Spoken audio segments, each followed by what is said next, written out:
Sí, o subilo vos en el tuyo, ¿viste? Lo ponés como oculto y mandás el link y solamente las personas que tienen el link lo pueden ver. Yo hago eso, ¿viste? A mí no me da el physique du rol para hacerlo público, entonces lo hago oculto y solamente los que están acostumbrados a esta cara me ven. Bueno, yo no te estaría teniendo mucho drama con eso. Así que si lo quieren poner público, problema del que mira. Exacto. Ahora dice que nos escucha. Bueno, cuando quiera, profesor Doljovel. No, yo no tengo nada que ver. Cuando usted quiera, arranque. Bueno. Bueno, ante todo, nada, buenas tardes. Sí, tardes, bien tardes ya. Bueno, el profesor muy generosamente nos invitó a Juan y a mí a poder dar alguna clase de algún autor. Juan eligió Tolkien, que fue maravillosa, la clase de la semana pasada. Como dije, la clase de la semana pasada me dejó la vara un poquito alta. Así que bueno, y yo elegí trabajar a Virginia Woolf. ¿Está bien dicho, profesor Jover? Sí, señor. Muy bien, porque mi inglés no es así como muy maravilloso. Elegí a Virginia. Virginia tiene un montón de cosas. Vi que en el programa tienen el libro de la señora Dalloway, ¿no? Para leer. Pero yo elegí otro texto, un ensayo de Virginia que es Un cuarto propio. ¿Por qué elegí ese ensayo y no elegí otro libro, una novela o cuentos? Bueno, cuentos vamos a escuchar un cuento ahora, para ver su parte literaria, nada más, o sea, para que ustedes puedan tener una aproximación a los cuentos de Virginia.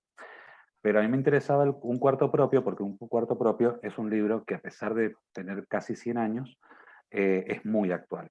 El texto es muy actual, lo podemos relacionar con un sinfín de temáticas de este momento, y me parecía más interesante, antes que analizar por ahí un cuento o una novela, que eso ya lo han hecho espérenme un segundito que voy a sacar las notificaciones, que me molestan un poco. Ahí está. Que no son las tuyas, son las mías que las estoy cerrando en este momento, Sebastián. No, pensé que eran las mías porque también tenía el WhatsApp, y había un WhatsApp mío No, también. son las mías. Bueno, Sebastián, perdón que te diga. interrumpa, vos sabés Sí. que ahí acabo de darme cuenta que a mí me permite grabar en mi computadora la Bueno, reunión. Entonces yo aprieto y dice, solicite permiso al hospedador de la reunión para grabar. Entonces yo le bueno, pongo OK, no sé si a vos te llega algo. no. Pero no. ¿Será que tengo ¿No? que dejar de grabar yo? Quizás. Probemos. Ah, no, listo, ya está. Si vos estás grabando, ya está. Estamos Bueno, hechos. Listo. listo entonces. Bueno, decía eso, que para analizar, me parece que hemos analizado mucho durante estos 4 años de carrera, en distintas materias, en distintos espacios curriculares, y me parecía como más rico poder pensar a Virginia Woolf, eh, desde su contenido, desde su fondo, más que de su forma. Así que, si están de acuerdo, comenzamos con Helio.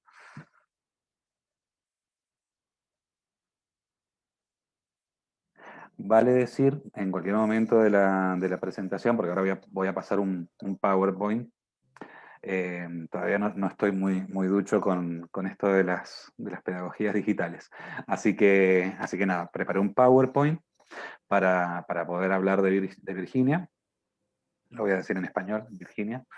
En cualquier momento de la presentación, el que quiera frenar la presentación y preguntar, aportar, lo que sea, está bien. Esto no es una clase, sino que es una conversación, y está bueno que todos participemos. ¿Sí? Genial, sí. Bueno, arrancamos entonces. Espérate que yo aprendí a hacer esto hace un ratito. Profesor, perdón, ahí hay unas compañeras que quieren conectarse, estoy viendo en el chat, pero parece que les tienen que dar permiso, no sé. A ver. Ángeles. Acéptenme. Uy, no la estamos aceptando, pobre, acá están. Ángeles, Paloma y Florencia.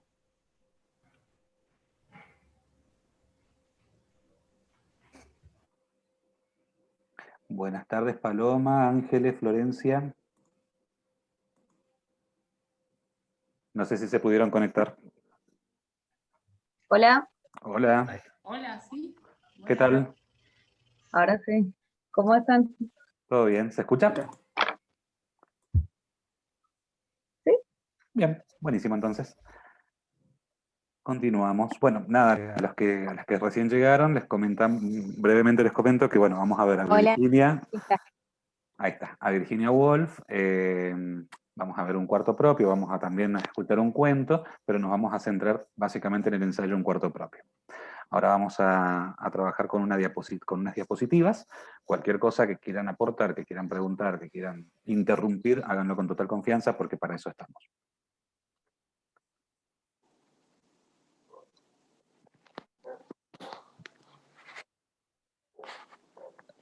Perdonen que yo soy muy ignorante en esto. ¿Se ve la pantalla completa de la diapo? ¿Sí? Sí. Sí, se ve bien. Buenísimo, entonces. Bueno, vamos a arrancar. Para entender un cuarto propio, para poder trabajar un cuarto propio, tenemos que remitirnos un poco a la vida de Virginia, a su biografía. Quizás va a ser un poco densa esta parte, o no, no sé. Pero bueno, la idea es compartir un poco de su vida, entenderla, para poder después hacer el trabajo final, que es el que vamos a pedir. Del cual desde luego están todos aprobados, ¿no? Hay gente que trabaja en esta. Espérenme un segundito. Ahí está. Ahí está. Bien, vamos a arrancar. Virginia Woolf no siempre se llamó Virginia Woolf. Ella nace bajo el nombre de Adeline Virginia Stephen. Toma el apellido del marido, por eso es Virginia Woolf. Nació en South Kensington, no sé si está bien dicho, profesor Joel, el 25 de enero Kensington del Sur, podés decir. Kensington del Sur, el 25 de enero del 1882. Nace en la segunda mitad del siglo XIX y en el 12, ahí apenitas aventada en el modernismo y en el grupo de Bloomsbury, se casa con Leonard Woolf. Se conocen en el grupo porque Leonard era compañero de universidad, de estudios de los hermanos de Virginia. Virginia tiene 4 hermanos, 2 varones, o sea, son 4 hermanos en total de este matrimonio, 2 varones y una mujer. La más significativa para Virginia es la mujer, Vanessa. Los varones también, pero no le vamos a prestar mucha atención a eso. Le vamos a prestar más atención a la parte de mujeres de la familia Stephen. Bien, entre el 900 y el 940, en particular a partir desde el 1914 más o menos, arranca Virginia y Leonard con el grupo de Bloomsbury, que es un grupo que ya vamos a ver más adelante, que lo podemos transportar a lo que fue acá Boedo y Florida, que lo deben haber visto seguramente con la profesora Mugular. Ya vamos a ver la importancia también de este grupo. En el 1917, forman una editorial que se llama Hogarth Press, que también es muy importante porque es lo que le permite, le da alas a Virginia para poder escribir, y no para poder escribir, pero sí para poder publicar, porque para escribir siempre tuvo alas. Lo que necesitaba era la publicación. Ya vamos a hablar también por qué. Lo que estoy relatando ahora son hechos como puntuales y como necesarios, digamos, en la vida, para poder entender la vida de Virginia. En 1922 comienza una relación que, si bien no se sabe a ciencia cierta si fue una relación romántica, en principio fue una amistad muy íntima y muy cercana con Vita Sackville West. Ya veremos quién es también esta señora. En el 34 conoce a Victoria Ocampo, que también me parece muy importante porque la literatura de Virginia también tiene su impacto en el Río de la Plata. Y finalmente fallece en Sussex el 28 de marzo de 1941. Bueno, se suicida. Respecto de su infancia, bueno, es hija de Julia Stephen, que fue modelo, que estos son datos bastante importantes porque en aquellas épocas las mujeres no podían ser modelos, no podían ser actrices, no podían ser escritoras. Que la madre de Virginia haya sido modelo, de alguna forma también marca un poco el rumbo de la hija, ¿no? De las hijas. Su hermana también es artista, es pintora. Luego el papá es Leslie Stephen, él sí fue escritor, y escribió un diccionario, un compendio de biografías, que bueno, para la época fue muy importante. Entre esas biografías, la de Samuel Johnson, que también ya lo vamos a ver enseguida un poquito. Perdón, Sebastián, Sí, señora. perdón que te interrumpa, pero la Ale quiere entrar. ¿Qué Ale? ¿Qué Ale Olivera. No, a ella no la dejen entrar. A esa Alejandra no hay que dejarla entrar. Espérate que no sé cómo salir de acá. La entrada. Espérate que no sé cómo salir de aquí. Uy, espérate, creo que me la estoy echando. Stop share. Ahí está. ¿Dónde estamos? Ah, y hay un chico Cristian también. A ver si ya entran los dos. Qué montón de gente que hay acá. Gracias por avisarme, lo que pasa es que no tengo las notificaciones en el celular. ¿Listo? ¿Entraron todos y todas? Hola, Ale. Ahí está la Alejandra. Listo. Y Cristian también, creo. Hola. Hola. Y el Cristian. Ahí está. Bueno, bienvenidos y bienvenidas. Bueno, ¿continuamos? Uy, espérate acá. Ahí está. Se ve la diapo, ¿no?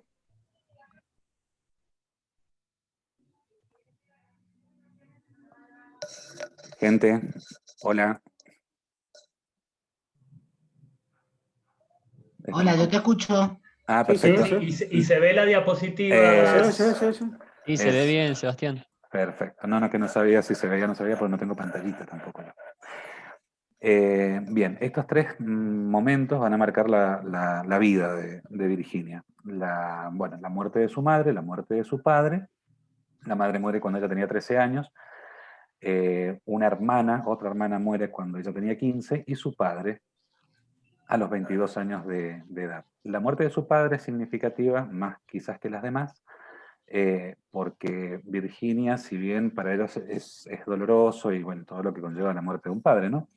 Pero también fue liberador, porque el padre ha sido un hombre bastante autoritario, bastante déspota, y la idea era que las hijas se criaran solamente para cuidarlo a él, en este caso. De hecho, no las mandó a estudiar, les ponía tutores particulares, los varones solamente podían ir a la universidad. Eso también es bastante significativo. Y otro dato importante es que durante su infancia fue abusada sexualmente, o por lo menos eso deja ella deslizar en sus memorias. Entre otro montón de obras hay unas memorias de ella donde cuenta un poquito de esto, pero lo deja pasar como lo deja el pasar, no ahonda en ese detalle. Pero sin duda, tanto los abusos como la muerte del padre y de la madre, de esta hermana, han sido determinantes en la enfermedad que va a desarrollar luego, que es, algunos dicen que bipolaridad, otros dicen que es una cuestión psicótica, ya les digo bien cómo se llama. Una enfermedad maníaco-depresiva. Y bueno, y eso también va a explicar un poquito lo que vamos a ver enseguida respecto de su literatura. Chicos, si se aburren, tomen mate. Ahí está. Uy, ahí está. Bueno, en 1912 se casa con Leonard Woolf. Leonard también es escritor, pero es más biógrafo, no tan novelista como ella. Ella sí es novelista, es cuentista. Bueno, ella en realidad tiene, encierra en sí misma casi todos los géneros, porque también es ensayista, si bien los ensayos, y esto que me corrija el profesor Jovel para no decir algo que no es, los ensayos ingleses no es lo mismo que los ensayos nuestros. Los ensayos ingleses tienen otra poética y otras características. No sé si estoy en lo cierto, profesor.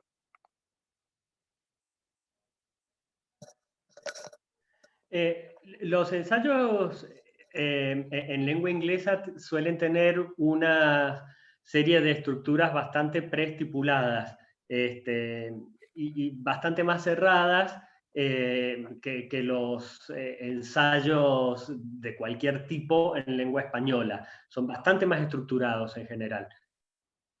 Eso es lo que yo te puedo decir a rasgos generales sobre el ensayo. Ah, bien, bien, bien, porque estaba viendo una conferencia de Laura Feixas, que es muy interesante, que habla desde el feminismo de Virginia, y uno de los puntos que tocó y que me pareció muy interesante es esto de que los ensayos ingleses y los ensayos nuestros no son iguales, no son exactamente iguales, y bueno, ella decía que los ensayos ingleses eran más, al contrario de lo que me estás diciendo vos, que eran menos técnicos, digamos.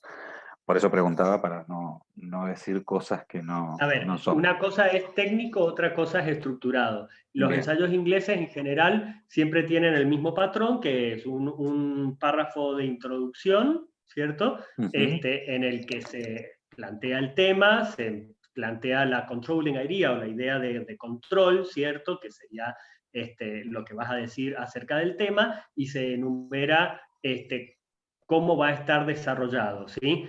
Entonces, esas enumeraciones que están planteadas con una narrativa agradable, digamos, coherente y cohesiva, eso ya te adelanta qué vas a decir o qué temas vas a tratar en cada uno de los párrafos que siguen, que son los párrafos de estructura.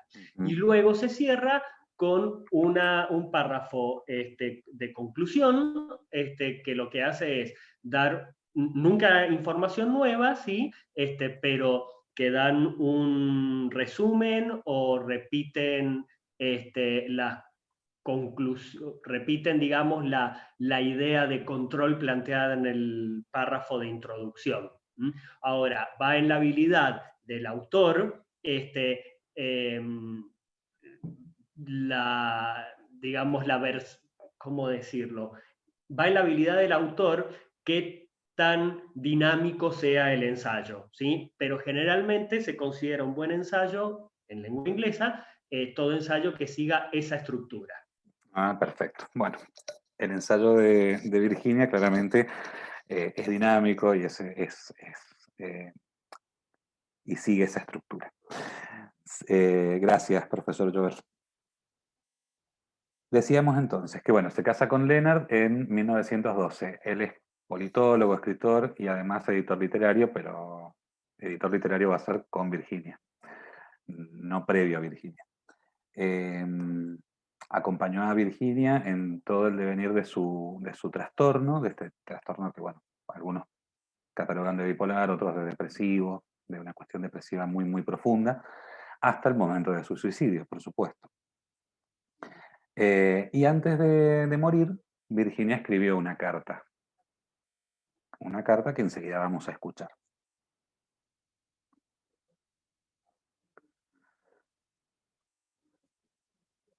Uy, ahí está. El grupo de Bloomsbury. ¿Por qué es tan importante el grupo de Bloomsbury? Porque es donde se conocen con Leonard y es el círculo de pertenencia de Virginia, y es donde el lugar donde ella va a poder no sé si explayarse, desplegar todas sus habilidades como escritora. Y además va a formar, junto con Leonard, una editorial independiente, que es lo que decíamos hace un ratito. El grupo de Bloomsbury nace en 1914 aproximadamente, algunos dicen que unos años antes, y termina más o menos en 1940. Esto nos da una pauta más o menos del contexto, ¿no? O sea, esta cuestión de las guerras, bueno, la Primera Guerra Mundial y la entreguerra. Que eso también es importante a la hora de entender este momento de este grupo. ¿Por qué se llama Bloomsbury? Bueno, porque está formado en el barrio Bloomsbury, que es un barrio clase media, creo yo, un poco deteriorada, clase media deteriorada del Londres de la época. Entre otras personalidades, por eso fue también muy importante este grupo, aparecen E.M. Foster, Keynes, el economista, bueno, Leonard, Adrián y Karin Stephen, que son los hermanos de Virginia y de Vanessa, Dora Carrington, que enseguida vamos a contar algunas cosas de Virginia, de Vanessa y de Dora, entre otros. Lo que les decía recién, en el 17, es decir, en medio del boom de este grupo, se forma o crean la editorial Hogarth Press, que es la que le va a permitir a Virginia poder editar todo lo que escribe sin estar pensando en la mirada de los editores, de los otros editores, que si está bien, si está mal, si les gusta la idea, no les gusta la idea, si es publicable, si no es publicable, si es rentable, no es rentable, son todas cosas que los editores piensan a la hora de seleccionar una obra. Y claramente en la época tampoco iban a seleccionar obras de mujeres. De hecho, en el libro Un cuarto propio, habla... La censura. ¿Cómo? Con este editorial se evita la censura también, ¿no? ¿Con esta editorial qué? Perdóname, no te escucho. Que con este editorial también evita la censura. Claro, digo. claro, la censura y sí, porque no se editaban las mujeres.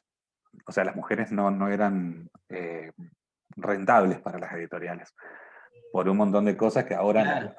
a los ojos de la actualidad nos parecen hasta graciosas, porque no lo podemos creer, pero en esa época pensaban de esta manera. Claro. En el libro, en el ensayo Un cuarto propio, ella deja muy claro, hay una parte que a mí me parece muy significativa, que es cuando dice, todo lo que se escribe sobre mujeres está escrita por varones, y era así en esa época, y para atrás ni hablemos. Pero en esa época, perdón, en esa época era así, las mujeres no tenían derecho a escribir. Por eso también este grupo es tan importante, porque alberga no solamente a Virginia como escritora, sino a otros artistas, como Vanessa, que es pintora, como bueno, Dora Carrington, bueno, y otras gentes más, mujeres que pueden publicar. De hecho, es la primera editorial que publica en idioma inglés a Freud, que tampoco nadie lo quería publicar en esa época.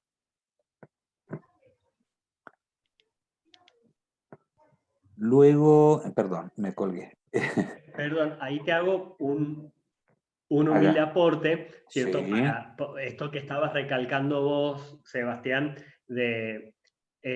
¿cierto? De lo innovador, digamos, de mujeres escribiendo y de los temas sobre los que escribían, ¿no?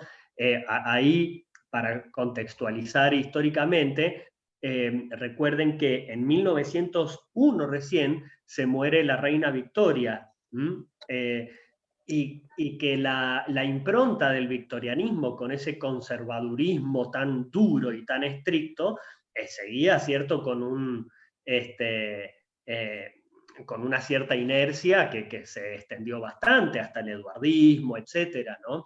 Que empieza a bajar los decibeles a partir de 1916, pero muy de a poco, ¿cierto? Con el hundimiento del Titanic, el cambio del sistema económico, etcétera, que eso lo pueden ver en la serie Downton Abbey, que está muy bien explicado en la primera temporada.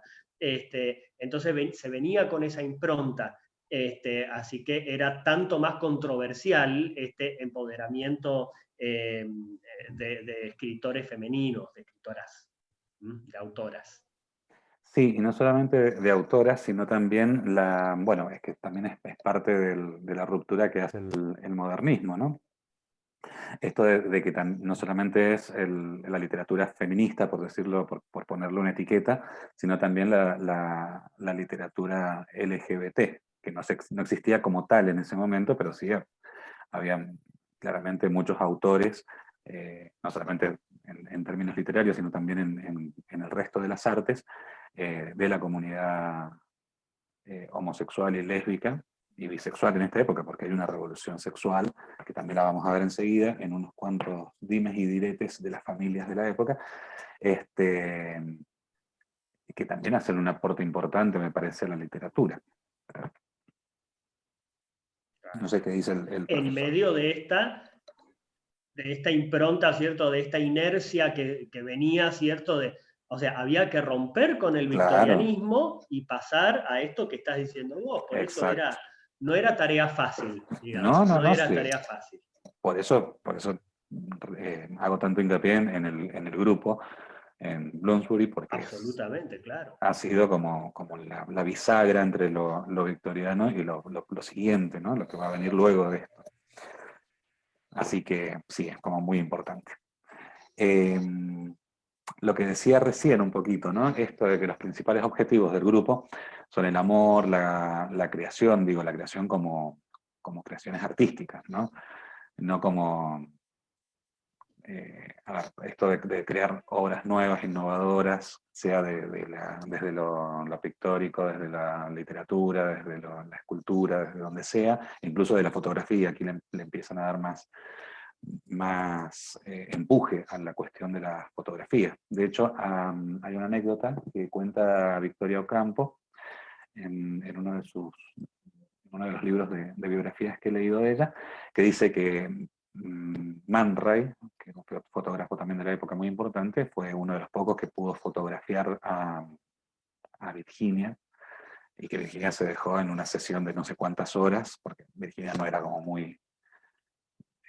no le gustaba mucho que la fotografiaran y qué sé yo. Chicos, ¿esto puede ser que a los 40 minutos se muera y hay que arrancar de nuevo?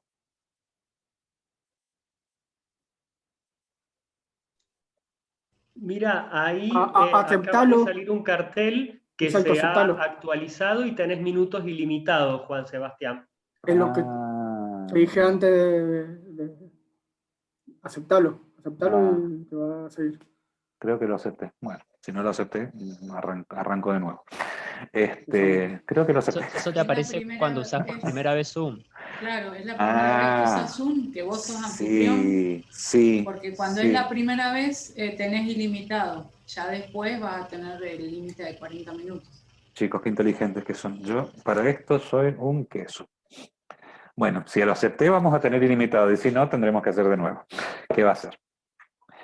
¿En qué quedamos? Bueno, en esto de las creaciones y el disfrute de la experiencia estética.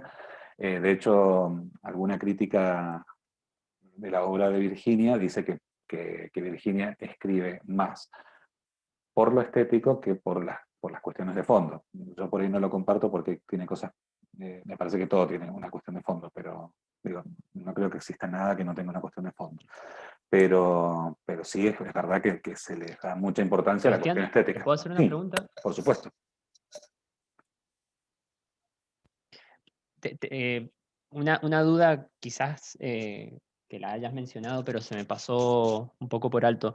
¿Está bien considerarla a Virginia Woolf como parte de una vanguardia Sí, literaria? sí, de hecho sí. De hecho, ella y el resto de la gente del grupo arrancan con el modernismo en Inglaterra a partir de la primera mitad del siglo XX, es decir, a partir de 1914, que es cuando comienza esta vanguardia, y que es una vanguardia que se va a extender a otros lugares. Enseguida vamos a ver también cómo esa vanguardia llega a la Argentina, y tiene su impronta en la literatura argentina. Y no solamente eso, sino que también es considerada por muchos, me parece que por por la mayoría, como la precursora del feminismo en la literatura. Antes de ella, que yo conozca por lo menos, no había literatura feminista. y a ella sí, al día de la fecha se la sigue reivindicando como una feminista. Y eso también es ruptura, eso también es una forma de romper con lo establecido antes.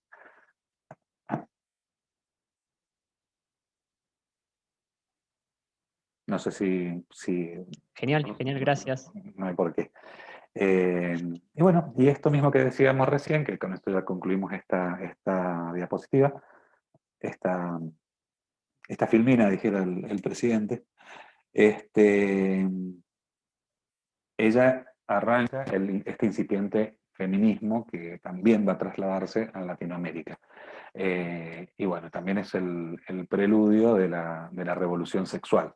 Vamos a ver cómo ella y, bueno, y otros del grupo, sus relaciones tienen que ver con la libertad sexual y no ni con la heteronorma, ni con la cuestión monogámica. Monogámica sí en los papeles, es decir, se casan y tienen su relación con su esposo o su esposa, pero a la vez dejan ingresar a otras gentes a esa relación.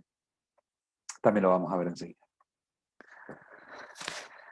Bien, bueno, la editorial es... Eso lo hizo Silvina Ocampo también. Claro, y Victoria también, en realidad, no sé si lo hizo tan descaradamente, pero sí lo hizo.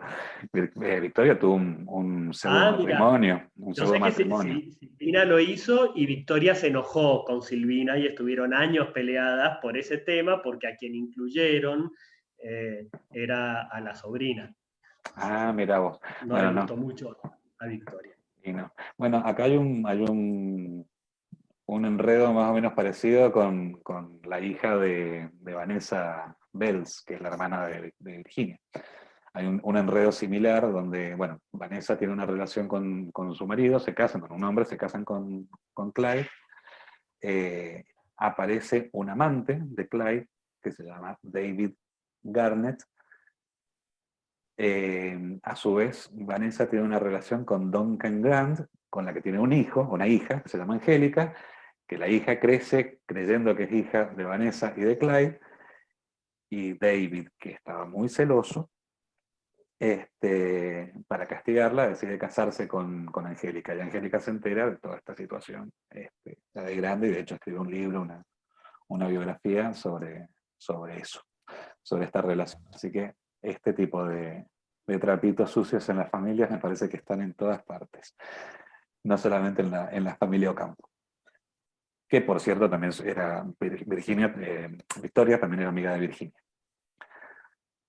Que eso también lo vamos a ver enseguida. Respecto de la editorial, bueno, las obras, por supuesto que yo no lo puse porque me pareció una obviedad, todas las obras de Virginia fueron editadas por Hogarth Press, pero también otras obras como las de Dostoyevsky, Demonios, T.S. Eliot, La Tierra Baldía, y las obras de Freud, que eso también es una novedad porque, bueno, también lo editan porque Leonard es judío y el ser judío no es un tema menor en esta época porque recordemos que estamos en plena Primera Guerra Mundial. Estamos arrancando la Primera Guerra Mundial. Y luego, bueno, viene el nazismo, ¿no?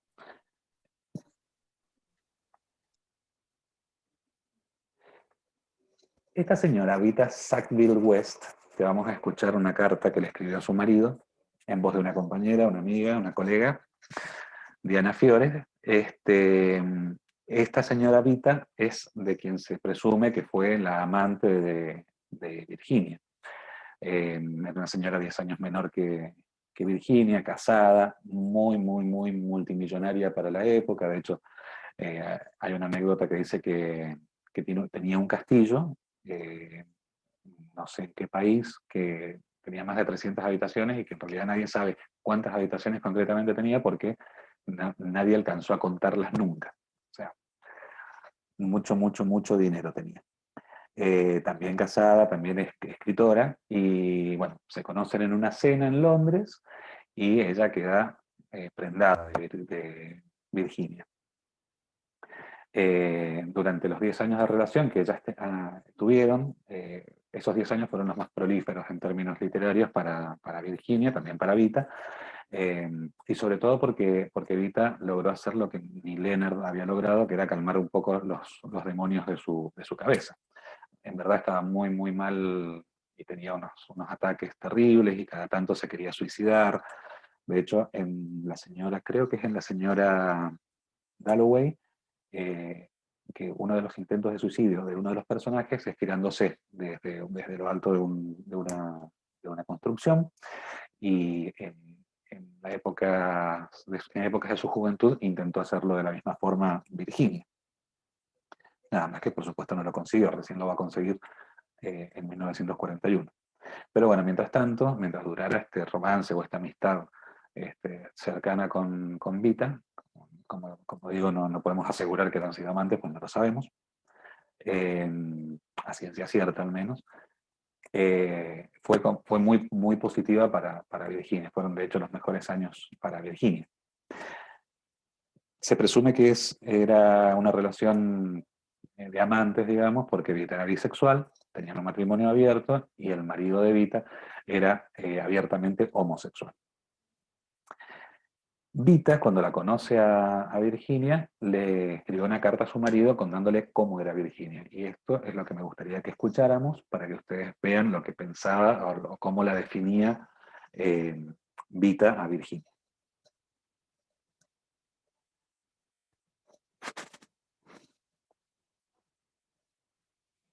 Yo simplemente adoro a Virginia Woolf, y también lo harás tú.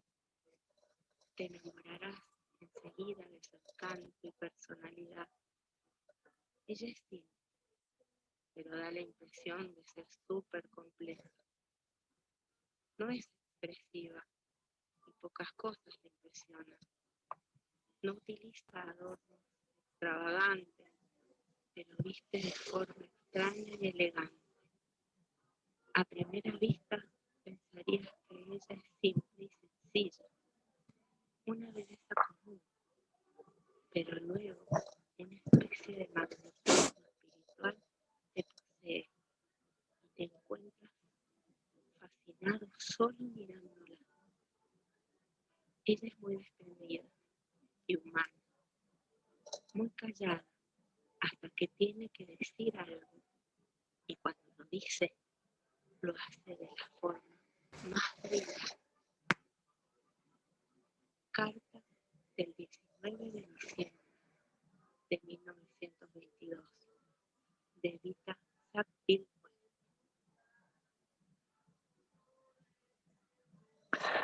Bueno, preciosa la interpretación de la compañera Fiore, de la amiga Fiore. Bueno, así la definía Vita, y de la primera impresión, digamos. O sea, por esa carta se la escribió al marido apenas la conoce, a Virginia. No sé si hasta acá tienen alguna acotación para hacer, alguna pregunta, se durmieron, cuéntenme. No, hasta ahora no. El Juanito no se durmió. Por ahora no, Sebastián. Bueno. Bueno, seguimos entonces. Sí, te veo. Si se llega a cortar, es mi conexión también, que está media flojita de papeles. Bueno, sigamos un poquito, avancemos un poquito más. Ahora sí, la relación con Victoria Ocampo, que hablábamos recién.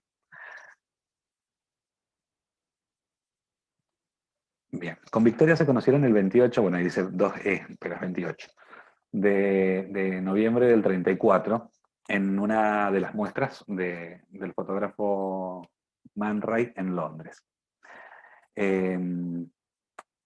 Lo simpático es la idea que tenía Virginia respecto de la Argentina, de Latinoamérica en general, ¿no es cierto?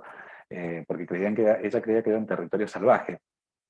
A ver, hacemos un paréntesis, Virginia no salió de Londres nunca. O sea, no es una mujer que haya viajado ni nada.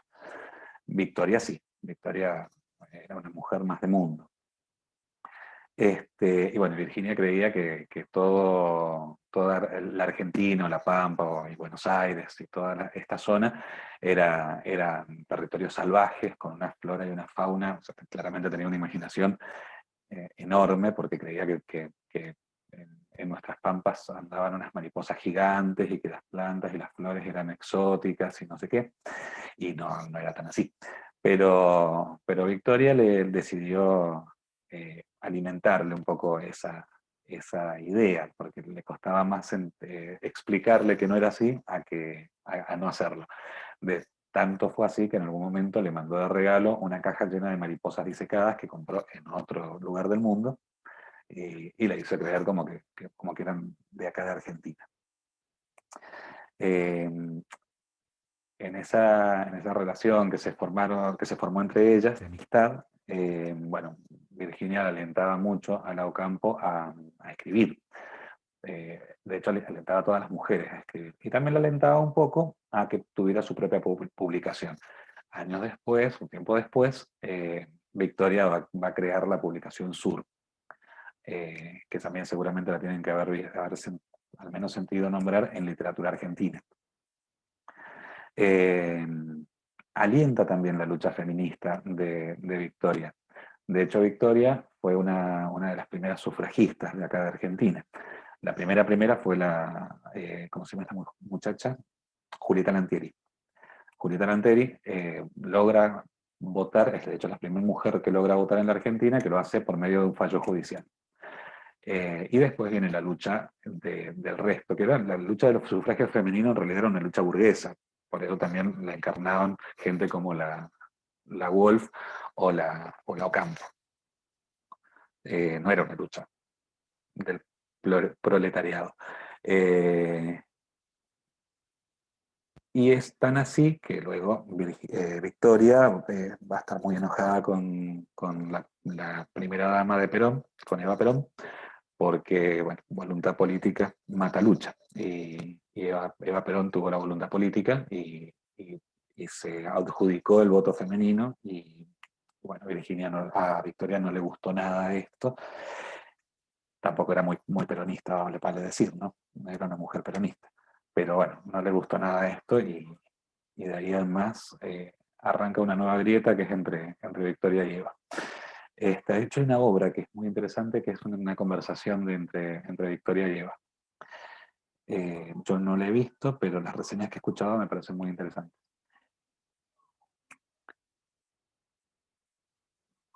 Luego de esto, de este comentario, seguimos con la obra de Virginia. Bueno, Orlando, que es una obra de Virginia, bien digo, y Un cuarto propio, fueron traducidos por Borges. Amigo, por supuesto, de Silvina, de Bioy Cáceres y de Victoria. Y esa versión de Un cuarto propio, la que tradujo Borges, es la que la considerada más fiel, porque el escritor logró captar el pensamiento de Virginia, porque hay cosas que estaba también leyendo por ahí, que hay cosas que son difíciles de traducir, porque son como para nosotros, para un inglés, debe ser difícil traducir algunas cosas que decimos nosotros, ¿no? Porque tienen significado específicamente aquí. Sin embargo, Borges logró captar ese significado y logró ponerlo en español. Así que bueno, esta es la relación que han tenido con Victoria Ocampo. Finalmente, bueno, fallece, se suicida, logra, después de varios intentos, suicidarse. Se muere el 28 de marzo del 41 en Sussex, Inglaterra, en el río Ouse, no sé cómo se pronuncia. ¿Cómo se suicida? Bueno, se va caminando hacia el centro del río con un saco lleno de piedras para ahogarse. Y bueno, consigue ahogarse, el cuerpo lo encuentran algunos kilómetros río abajo, y bueno, deja una carta. De esto, de su muerte, hay toda una cuestión, porque que de hecho es uno de los temas que quiero proponerles para trabajar.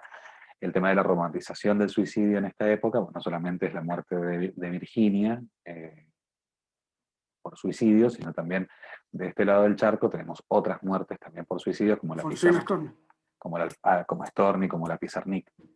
Entonces, ese ya les adelanto que es un tema para escribir un pequeño informe, ya les voy a decir de qué se trata, y bueno, quien lo elija, la verdad es que va a ser hermoso, porque creo que hay mucho para hablar de la romantización del suicidio en estas mujeres de esta época.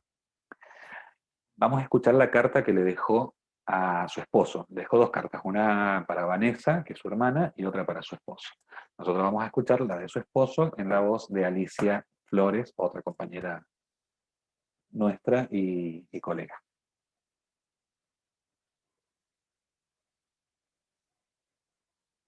Querido, estoy segura de que me vuelvo loca de nuevo.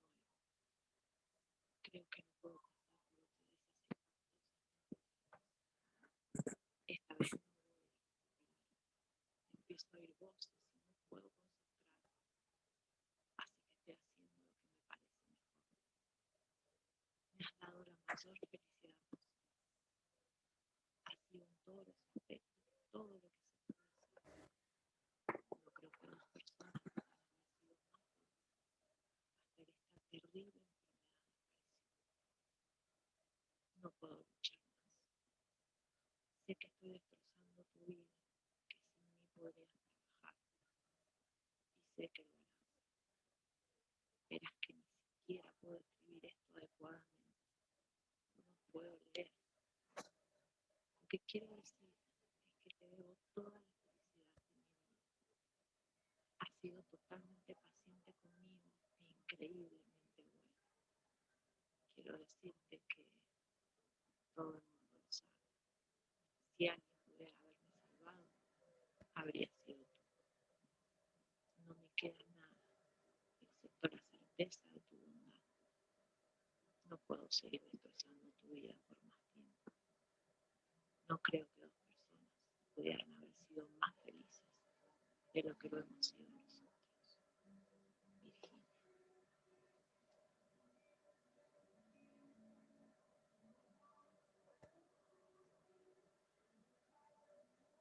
¿Qué les pareció?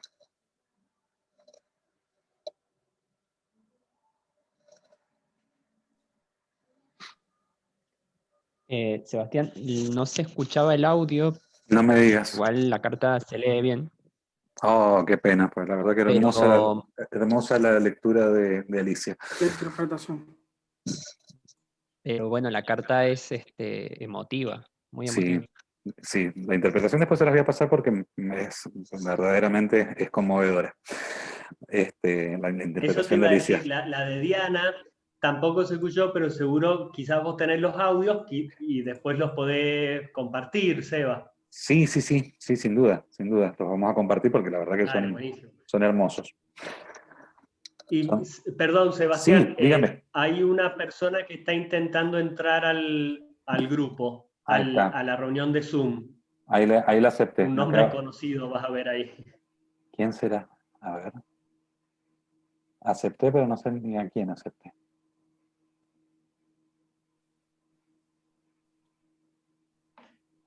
¿Es la profesora Kemek? Sí, ahí está entrando. Sí, porque es fanática de Virginia Woolf. Ay, pero qué responsabilidad, Joaquín. Me hubieras dicho preparar otra cosa. es como un titán la profesora Kemek. ¿Cómo le va, profesora Kemek?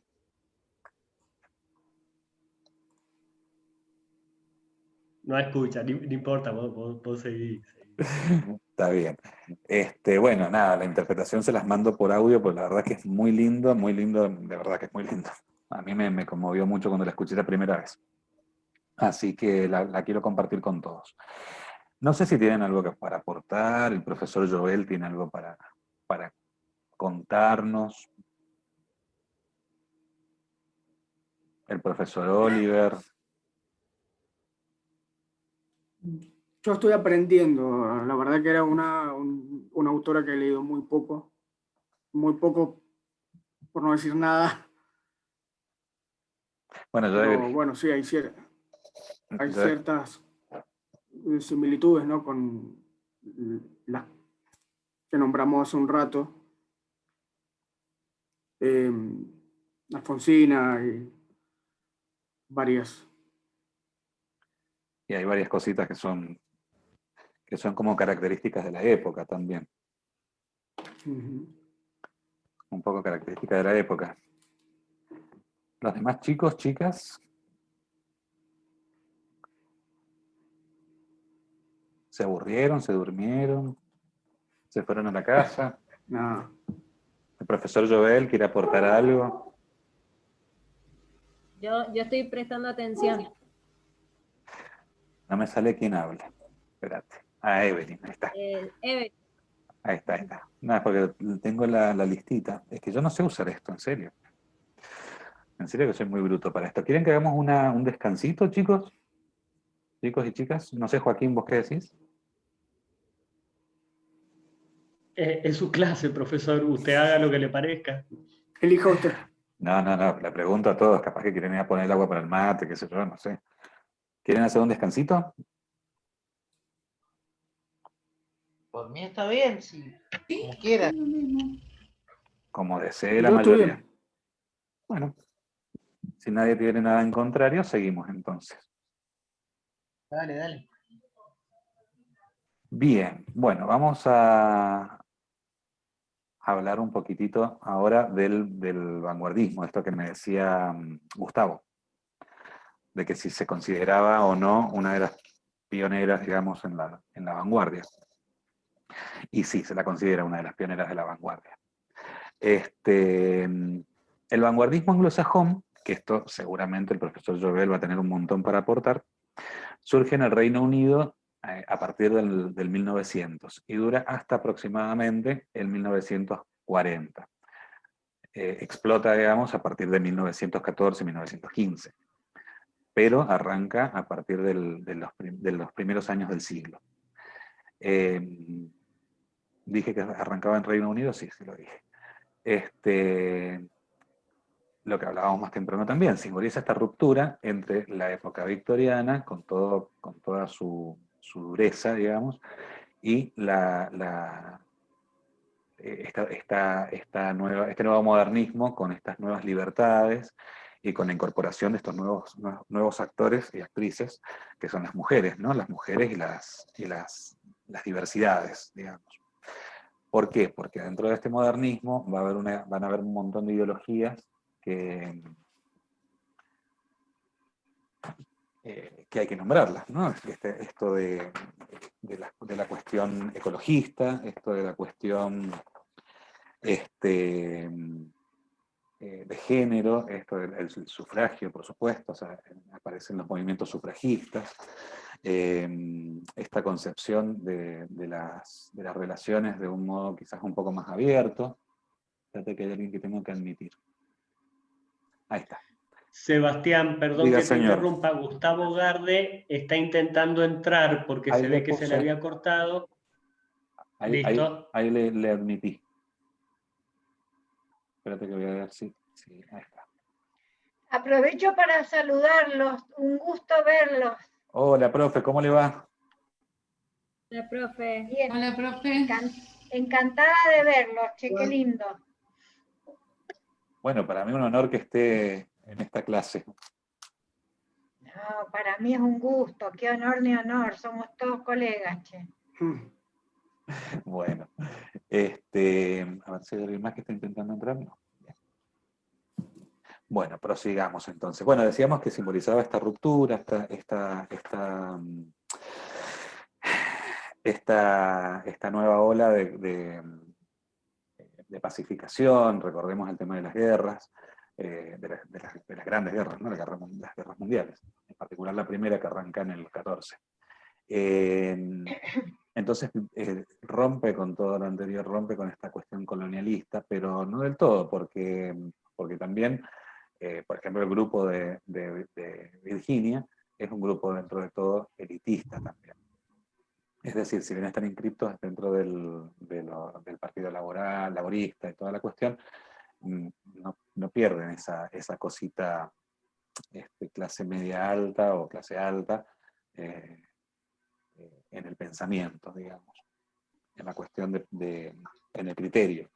Pero sí hay que reconocer que han sido precursores en un movimiento que era necesario. O sea, esta incorporación de las mujeres a la escena social, a la escena política, es más que necesaria y va a abrir puertas y va a abrir frentes por todos lados en el mundo, y en particular, que es lo que por ahí a nosotros nos interesa más, en nuestro país, ¿no es cierto?, en esta parte del mundo.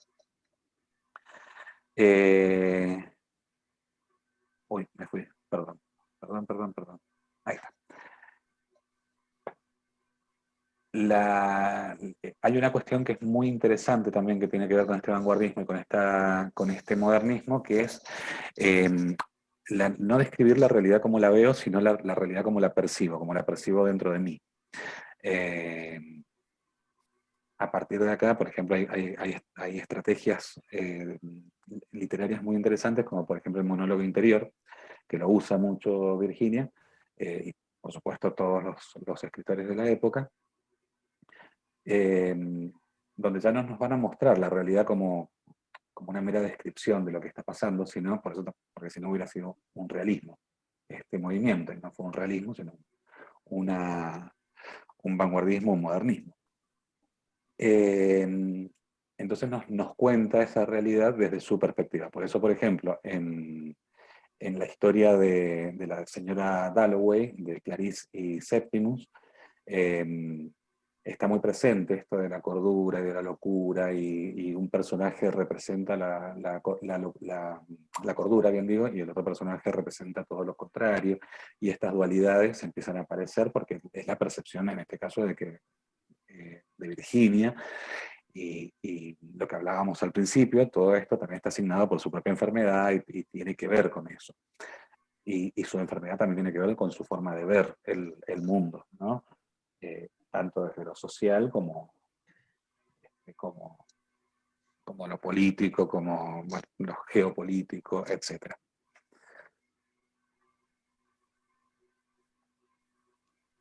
Esta ruptura, este vanguardismo, bueno, es el rechazo a esta herencia victoriana, lo que decía recién, es la representación del subconsciente, juega un poco con las expectativas del lector y presenta a sus personajes de alguna forma psicoanalizados, digamos.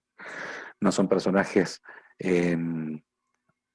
no muestra de los personajes aquello que se pueda ver, como nosotros podemos ver del otro por fuera, sino por dentro, lo que le pasa en su interior, lo que va pasando en su pensamiento, lo que va pasando desde ese lugar más íntimo, más interior.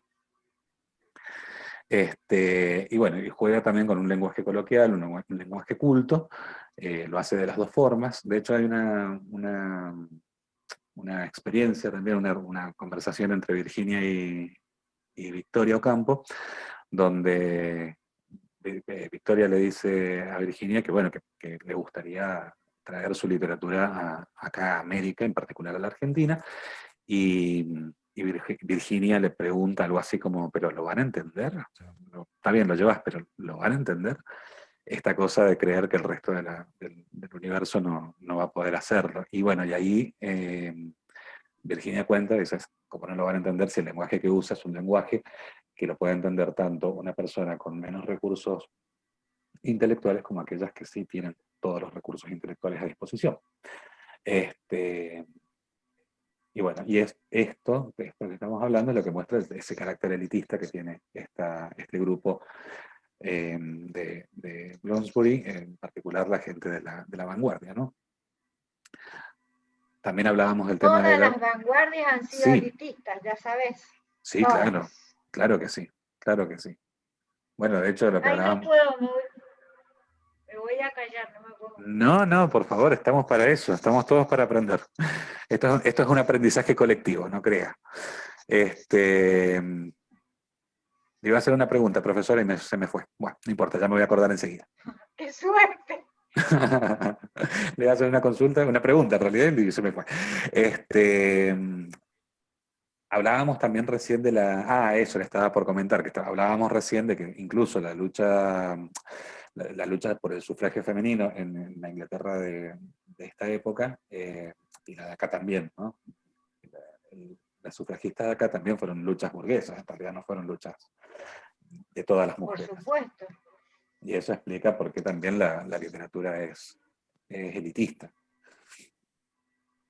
Absolutamente.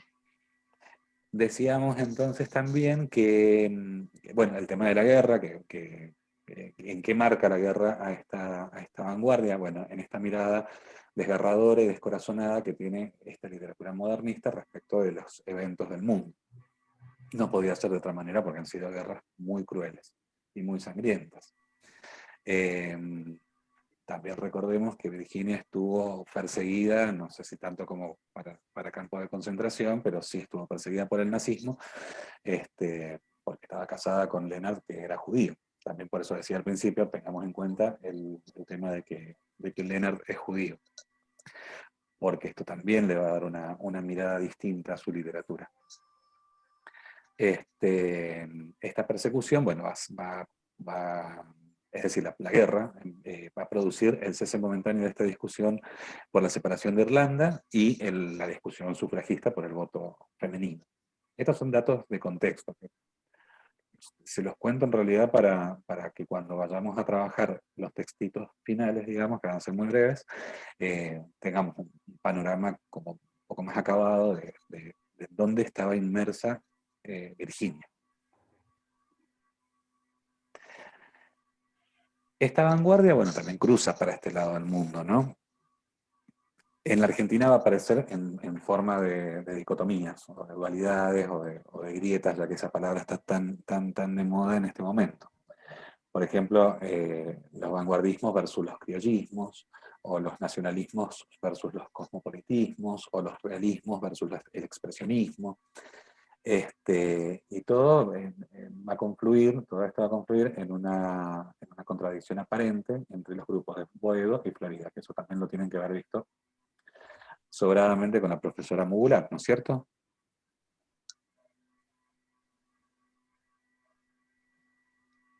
Se durmieron. Silencio de Sí, radio. lo vimos, sí. Ah, buenísimo, buenísimo. Entonces podemos seguir avanzando en ello.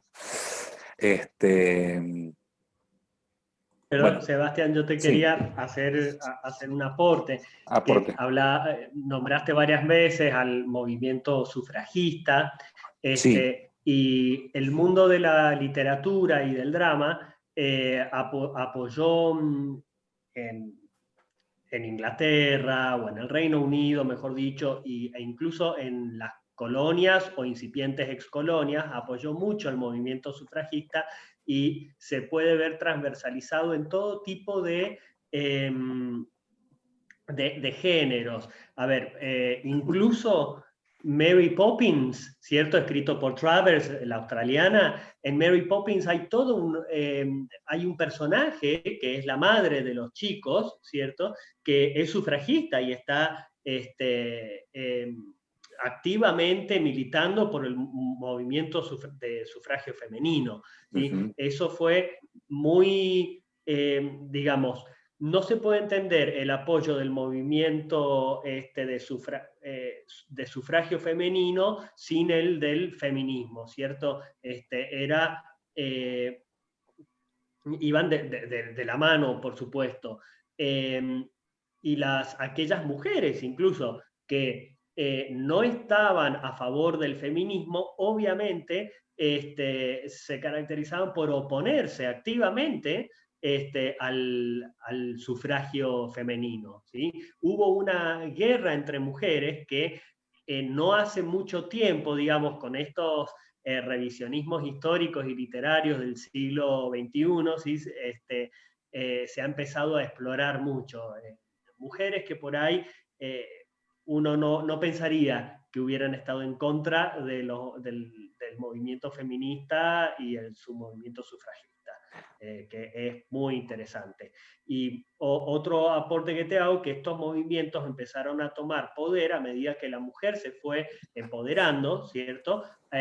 A partir de ciertos hitos en la historia británica o europea en general. Uno de ellos, como vos bien dijiste, fue el Guerras Mundiales, particularmente en la Primera Guerra Mundial, en el Imperio Británico, murió un porcentaje altísimo de varones jóvenes y fértiles, ¿sí? Entonces, no solo que murieron, sino que además fueron enviados al continente a luchar. Esto cómo se tradujo o cómo impactó en la población femenina, en que empezaron a salir a trabajar y a cumplir tareas que normalmente hacían los hombres. Eso empezó a ubicar a las mujeres en puestos de poder, siempre, por supuesto, bajo el yugo patriarcal, pero empezaron a tener ciertos puestos de poder que antes no tenían. Previo a eso también el surgimiento de la máquina de escribir, que fue concebido como un trabajo de mujer, también empezó a darle una independencia económica a mujeres de clase baja, ¿sí? Mujeres que antes tenían como, digamos, única expectativa laboral trabajar en el servicio doméstico de una familia adinerada o como asistente de ventas en una tienda femenina. Bueno, ahora tenían lo que en ese momento se consideraba la carrera de mecanógrafa. Esos y otros pequeños hitos más reforzaron y dieron poder al movimiento feminista en el Reino Unido. Eso quería aportar, ¿cierto? Como contexto histórico nada más, que va todo, digamos, a la par del desarrollo como escritora de Virginia Woolf. Perfecto. Sin duda. ¿Podría También. hacer un pequeño aporte también? Pero por supuesto, profesora. Pero es de tipo anecdótico, como a mí me gusta. En esa época, más o menos, surgió el matrimonio victoriano. El matrimonio victoriano fue una argucia que hicieron algunas inglesas digamos, de clase social alta, mujeres que no querían casarse, que no eran lesbianas, pero que querían vivir juntas para tener, digamos, una vida más completa y acceder a, digamos, a todo tipo de cosas que una mujer sola no podía hacer. Entonces, idearon esto del matrimonio victoriano, que curiosamente no es un hombre y una mujer, sino que eran mujeres que vivían juntas. ¿Esa la sabían? No. Indaguen. Mire usted. Siempre las mujeres hemos sido bastante astutas para lograr ciertas cosas. Entonces, interesante.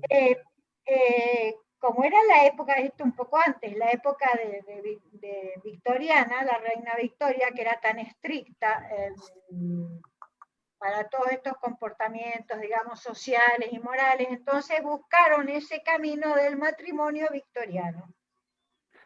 Igualmente, ese matrimonio victoriano, porque que dos mujeres vivan juntas antes y ahora, siempre ha sido como socialmente aceptable. Ahora, en la época de la reina Victoria no. Ah, ¿no? Porque inmediatamente se pensaba, sí, que había, digamos, lesbianismo. No era así en muchos casos. Ah, mire usted, pensé que era como, qué sé yo, Bueno. cuando se discutió acá en Argentina, por ejemplo, en el 2010, el tema del matrimonio igualitario, que nadie hacía foco, por ejemplo, en las parejas de mujeres, porque era como normal ver dos mujeres viviendo juntas, dos hermanas, dos primas, lo que sea, viviendo juntas, pero era un horror que dos varones se casaran. Hace 10 años atrás estoy hablando. Claro. Por eso pensaba, digo, bueno, por ahí era más benévola, la mirada social quizás haya sido un poco más benévola con las mujeres que con los varones. Claro, pero en la época victoriana, si las mujeres estas no tenían un vínculo parental, entonces tenían que demostrar, y lo hacían ante notario, que era un matrimonio victoriano, o sea, que vivían juntas para acompañarse, pero que no las unía un vínculo sentimental. Claro, no tenían un vínculo sexoafectivo. Claro. Mira qué interesante, no, esa no la sabía. No tenía ni idea, pero es un gran dato. Muy interesante. Sí, vayan tomando nota, Y chicos. la cuestión del feminismo en Inglaterra se remonta desde 1700, yo no sé si la nombraste porque entré tarde, a Mary Wollstonecraft. No. Ella La fue madre de precursora. Mary Shelley. Claro, claro. Claro, no lo nombré. Bueno, arrancamos directamente con Victoria. No, está bien porque el semillero venía de antes, ¿cierto? Sí. Como vos bien dijiste, Sebastián, el movimiento como movimiento empezó con fuerza en el finales del siglo XIX, principios del XX, principalmente principios del XX, ¿no? Pero el semillero ya venía de antes, en el siglo XVIII, la madre de Mary Shelley era una ensayista feminista. Claro. A Mary Wollstonecraft, vos lo vas a pronunciar mejor que yo, Joaquín. Wollstonecraft.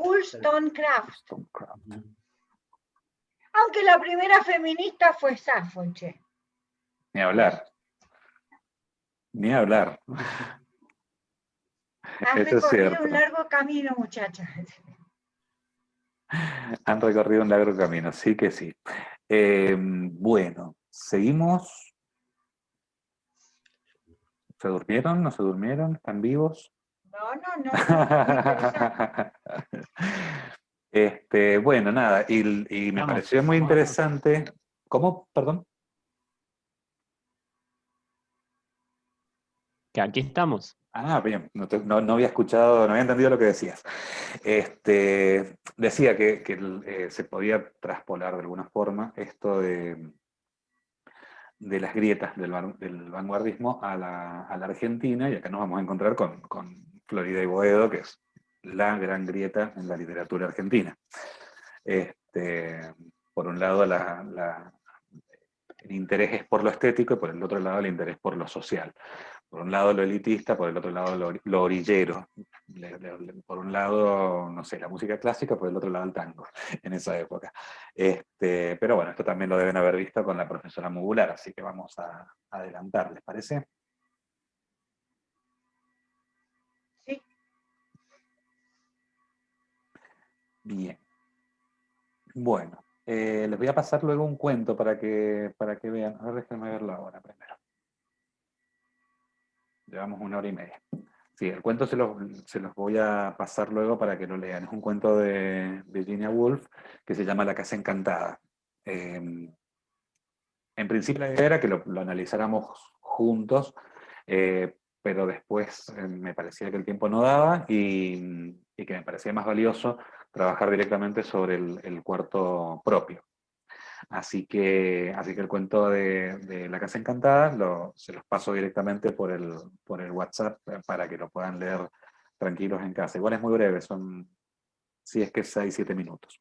Como quieran, si quieren lo escuchamos y si no, lo pasamos. Ustedes mandan.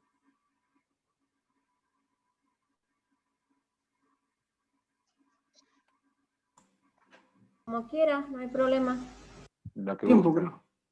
Ah, no sé. Y son las 9 de la noche.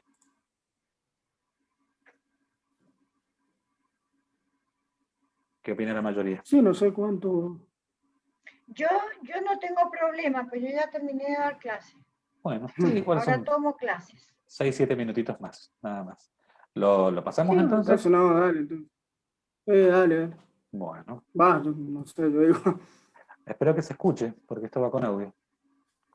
Díganme por favor si no se escucha, porque si no, no tiene sentido. Ok.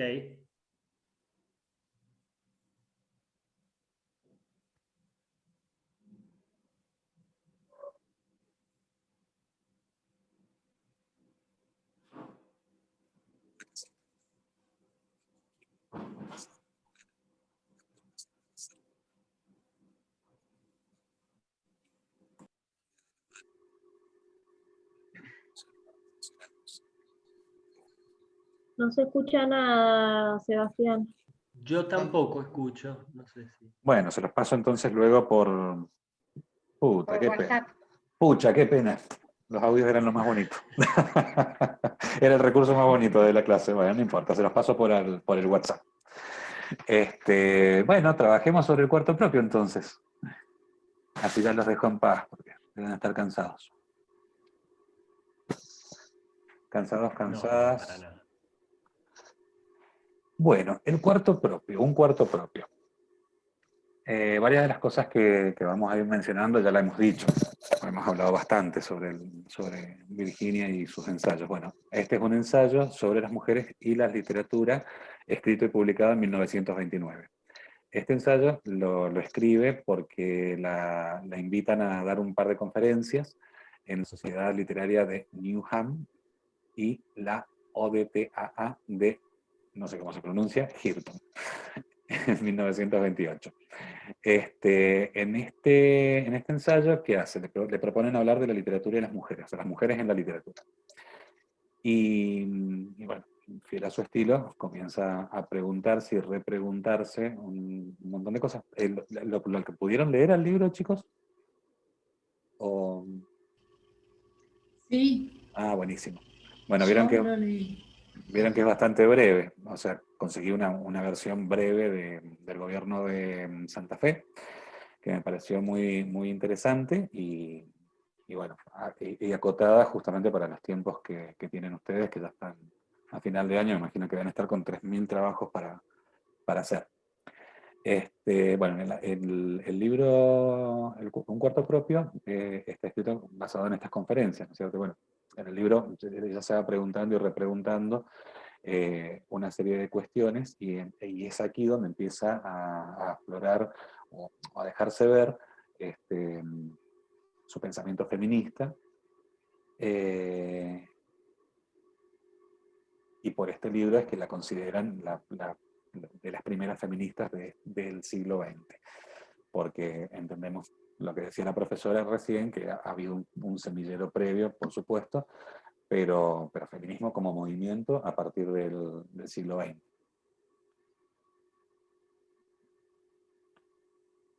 El librito que les pasé consta de 6 capítulos. En el primer capítulo, bueno, las reflexiones sobre el rol de las mujeres en la literatura, en la literatura de Inglaterra, ¿no? De la época. Y bueno, se da cuenta que las mujeres hasta ese momento no habían escrito mucha literatura, era bastante poco y nada, y que lo que se escribía sobre mujeres la escribían los varones. O sea, era la mirada que tenía el hombre, en este caso el patriarcado, lo vamos a mencionar así, sobre las mujeres.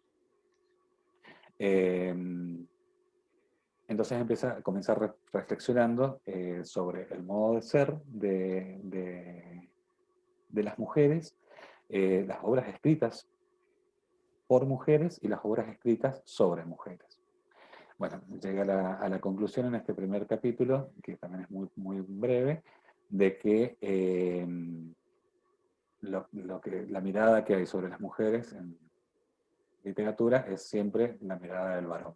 De hecho, hasta libros que tienen que ver con la genitalidad femenina está escrita por varones y no por mujeres. Hasta la época. Después, por supuesto, vendrán muchas y maravillosas escritoras. El tema que se propone indagar es el tema de mujeres, del dinero y la posibilidad de tener una habitación propia. Eso lo va a ir desentrañando en el transcurso del libro, ¿no? Lo escribe, si bien es un ensayo, tiene una beta, no sé si ficcional, no sé si la palabra es ficcional, porque está escrito en un lugar que no existe y con un yo que no existe, porque se entiende, o por lo menos la crítica entiende, que no habla Virginia directamente, sino el personaje que hace hablar Virginia. En el capítulo 2, propone imaginar un cuarto. Y a partir de ahí se desprenden un montón de observaciones. Comienza a caminar por las calles de Londres y se da cuenta, por ejemplo, que en un restaurante los varones toman vino y las mujeres toman agua, que le pareció llamativo. ¿Por qué las mujeres tomaban agua y no bebían vinos? ¿Por qué existía esta perspectiva elitista de la literatura? O sea, ¿en qué incidía la pobreza en la producción literaria? Y ahí es donde empieza a pensar en dinero, en términos económicos. ¿Por qué las mujeres no pueden escribir? Porque las mujeres hasta entonces no contaban con dinero propio, con recursos propios para poder escribir. Solo algunas pocas podían hacerlo. En este caso a ella le tocó ser de esas pocas porque, bueno, percibe una herencia y eso le permite vivir, digamos, dignamente y poder producir literatura. Se empieza a cuestionar cuáles son las condiciones necesarias para la producción artística, sea de literatura o cualquier otra, cuáles fueron los libros escritos por hombres y cuántos por las mujeres, que se da cuenta que hay una diferencia muy notoria entre la producción de varones y de mujeres. ¿Cuáles fueron los escritos por hombres sobre las mujeres, ¿no? Que escriben sobre ellas? ¿Cuál es la mirada que tienen los hombres sobre las mujeres? Esta necesidad de superioridad, esta cuestión de no de hacer sentir menos a la mujer, sino de sentirse ellos más en el destrato hacia las mujeres. Perdón. ¿Cómo ayudó la escritura cómo ayudó a la escritura la herencia que recibió de la tía, del personaje que habla Virginia, y cómo relaciona esta independencia con el trabajo esclavo? Porque las mujeres, básicamente el trabajo doméstico era trabajo esclavo, no percibían un salario por ello, entonces lo consideraba de alguna forma un trabajo esclavo. Luego va a reflexionar en el capítulo 3 en el rol de las mujeres dentro del matrimonio y sobre los matrimonios arreglados del siglo XV. También va a hablar de las mujeres de Shakespeare, lo que Joaquín por ahí nombró, creo, de Lady Macbeth y de otras. Perdón. Sobre la personalidad, el carácter de estas mujeres, y propone un ejercicio que es muy interesante, que es darle vida a una supuesta hermana de Shakespeare, que no existe, por supuesto, para desentrañar qué hubiera pasado si ella hubiera sido la talentosa, si hubiera tenido la misma suerte que tuvo Shakespeare para poder escribir y para poder actuar y para poder poner en escenario, digamos, sus obras. Y bueno, llega a la conclusión de que no, claramente no iba a poder. De hecho, dato curioso, también esta supuesta hermana inventada termina en suicidio.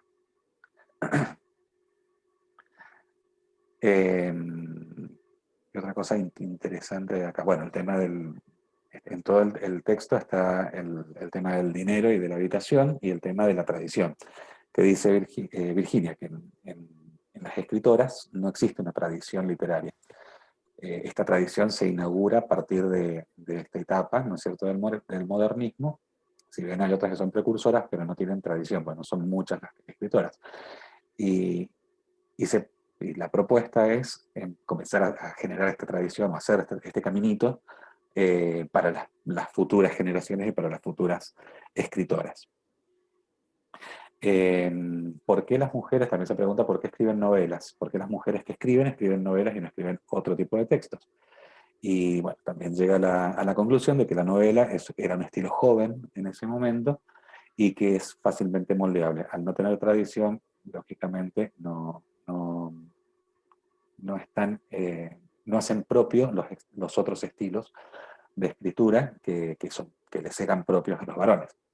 Entonces la novela sí la hacen carne y la pueden moldear y la pueden trabajar a gusto y gana, y además porque donde les tocaba escribir generalmente eran lugares donde tenían interrupciones y la novela les permitía eso, poder cortar y seguir luego con el mismo hilo que venían teniendo en la novela. Perdón chicos, lo que pasa es que estoy un poco con la garganta seca. Así que si no me escuchan me dicen porfa. ¿Se escucha? Sí. Ah, genial. Sí. Perfecto. Despierten. En el capítulo 5, bueno, se pone el ojo en la segunda mitad del siglo XIX y en la primera del siglo XX. Va siendo como una línea de tiempo, de alguna forma. Cuando lo vamos leyendo nos vamos dando cuenta que va haciendo sus reflexiones a través del tiempo. Comienza en el siglo XV, bueno, y ahora en el capítulo 5 va a llegar a la primera mitad del siglo XX, que bueno, es la etapa contemporánea a ella, ¿no? Y en esta etapa, bueno, nota que las mujeres escriben sobre todos los temas y todos los géneros, que comienzan a estudiar y comienzan a graduarse en las universidades, que eso también es un dato no menor, porque bueno, ella no pudo ir a la universidad, ni su hermana tampoco. Comienzan a tener oportunidades y los medios para poder escribir. Y se da cuenta, o ella percibe, que la mujer podía ser incluso más creadora que el hombre. Sostiene el oficio de escritor, o sea, también se da cuenta que las mujeres empiezan a ganar dinero escribiendo o traduciendo, o editando, no editando, no, como corrigiendo, haciendo de correctoras o escribiendo algunas cuestiones más breves, o haciendo traducciones de otros idiomas al inglés. Que si bien no es un trabajo, o sea, no es lo creativo, es decir, no está creando obras, pero le permitía tener el dinero suficiente para poder escribir, para poder dedicarse a la escritura. En el capítulo 6, bueno, toma conciencia de lo que es Londres en esta época, ¿no? De la vorágine que es Londres en esta época. Hay una historia que es muy simpática, que cuenta la historia de un taxi y ve a la ciudad como si fuera un río, y el taxi como un bote donde se encuentran dos personas. Establece una disociación entre lo femenino y lo masculino, y ahí entra en un postulado que habla de la androginia, porque dice, bueno, las personas no deberíamos ser catalogadas por mujeres o por varones, sino que tendríamos que poder escribir sin ese mote, ¿no? De hecho hay un párrafo en el libro que lo dice, ¿no? Pero por supuesto que inmediatamente lo rebate, o sea, se desdice, porque entiende que si dos sexos son pocos, imaginemos uno solo, sería imposible. Y bueno, y acá hay otra cuestión, porque la crítica no reivindica la androginia, sobre todo la crítica porque es machista, ¿no? O sea, me refiero a que está hecha por hombres. Entonces, si se reivindicara esta cuestión de la androginia, ¿no es cierto? Para la mujer es en esta época, ¿no? Contextualicemos la época, no estamos hablando de hoy, no lo miremos con los ojos de hoy. Para la mujer sería un ascenso esta idea de la androginia, este postulado de la androginia, pero para el varón sería un retroceso, por eso tampoco fue avalado por la crítica literaria. Que eso me pareció también bastante interesante para tomarlo en cuenta. A partir del 18 se amplían los derechos políticos de las mujeres con la ley de sufragio, pero es solo para las mujeres mayores de 30 años. Antes de esa edad, estimo yo, no estoy seguro, seguían siendo consideradas incapaces. Es que me corrija el profesor Jovel si me equivoco.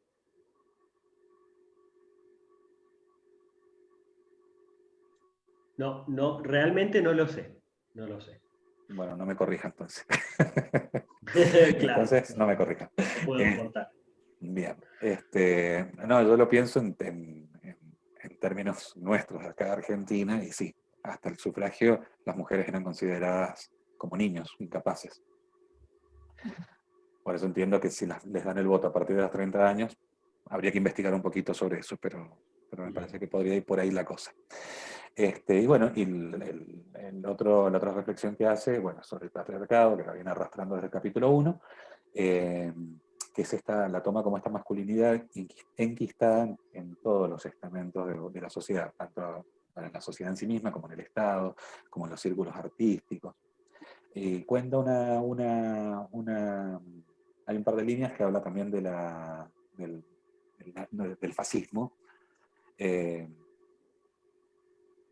en Italia, en la Italia de Mussolini, alguien le pregunta al duce que deberían crear un poeta del fascismo, ¿no?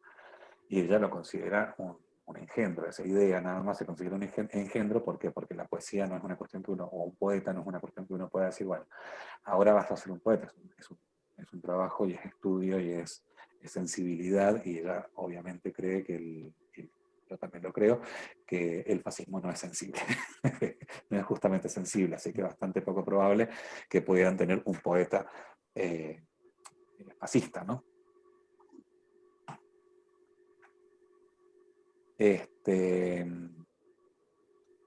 también tiene otra postura interesante, que es la de no reseñar, ni criticar, ni justificar las creaciones del propio sexo. Es decir, ella no podría criticar las creaciones de las mujeres por ser mujeres, digamos. Y ahí es donde entra esta idea de la androginia, ¿no? Porque dice, ella lo que piensa es que en una misma persona conviven ambos sexos. O sea, como que existe en cada uno de nosotros una parte masculina y una parte femenina, que en realidad varios pensadores lo sostienen a esto. Es decir, no somos solo varones o solo mujeres, sino que tenemos por ahí nuestro lado sensible o nuestro lado más femenino o masculino, dependiendo, ¿no? Mi perro está ladrando, disculpen. La doble función de las mujeres, también habla de la doble función de las mujeres, que es esto de ser herederas de aquellas que han sido silenciadas e iniciadoras de esta nueva ola de mujeres escritoras, que es básicamente esto que hablábamos recién de la tradición. Aquellas que fueron silenciadas, heredamos de aquellas que han sido silenciadas y trazamos una nueva ruta para las que vienen. Volvemos otra vez sobre el tema de la noción de realidad. Esta noción es relativa y es dependiendo de cada escritor, y es lo que hablábamos también más temprano. Estamos redundando un poquito, me parece, pero bueno, es lo que hablamos un poquito antes, de que la mirada que tienen estos escritores de esta vanguardia o de este modernismo es una mirada, no es una descripción de lo que están viendo, sino es la descripción de lo que ellos interpretan, de lo que están viendo. Sería por ahí la cosa. Bueno, en un momento habla de que quien lee se quita el velo, y tal cual, de hecho lo hemos visto en alguna materia esto, ¿no, Juanito? A esto de quitar el velo. Si no me equivoco, con Karina. Latinoamericana, ¿no era? Ah, con Roxana, es cierto, con Roxana Escurra, bueno, hemos visto esto de desvelar, de descubrir, de quitar el velo. Exactamente. Me pareció llamativo porque bueno, no lo había escuchado en otras literaturas más que en esa. Y bueno, el tema de ganar, ¿no es cierto que sí? Y el tema de ganar dinero y tener el cuarto propio, que ya es la conclusión del libro, es la posibilidad que tiene la escritora de poder producir y crear sin distracciones. Así que bueno, no sé si tienen algo... Ella hasta especifica cuánto dinero, porque dice 500 libras. Son 500 libras al año. Exactamente, y hasta describe cómo tiene que ser el cuarto, ¿no? Y qué tiene que tener. Claro, y tiene que... Y como... Qué llamativo cuando cuenta que se va a comprar algo para comer, no sé qué era lo que compra para comer, y paga con 10 libras que tenía en el bolso, y lo cuenta, o yo lo interpreté con la emoción que lo cuenta, diciendo lo que significa la independencia para una mujer de la época, ¿no? Que son cosas que por ahí uno no las puede dimensionar a la luz de esta época. Claro.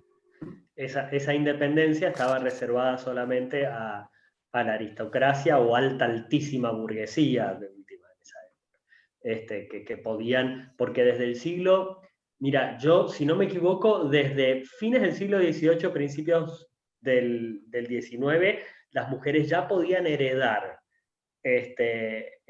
Las mujeres de la aristocracia, ¿no? Ya podían heredar, entonces ya había mujeres con cierta independencia económica, pero siempre, por supuesto, bajo la tutela de los varones. ¿no? Exactamente, solo si heredaban y solo si eran de la aristocracia o la alta burguesía. Sebastián, yo te quería comentar que vos ahí decías que es difícil, lo dejaste entrever como que es difícil encuadrar, ¿cierto?, a el cuarto propio en un género, ¿sí? Sí. Y eso se ha discutido mucho, si es ficción, si es no ficción, etc. En general, el consenso es que el género es ensayo, ¿sí? Pero, ¿qué tiene de particular este ensayo? Que aquí está el genio de Virginia Woolf. Que este ensayo tiene soportes argumentativos, ¿cierto?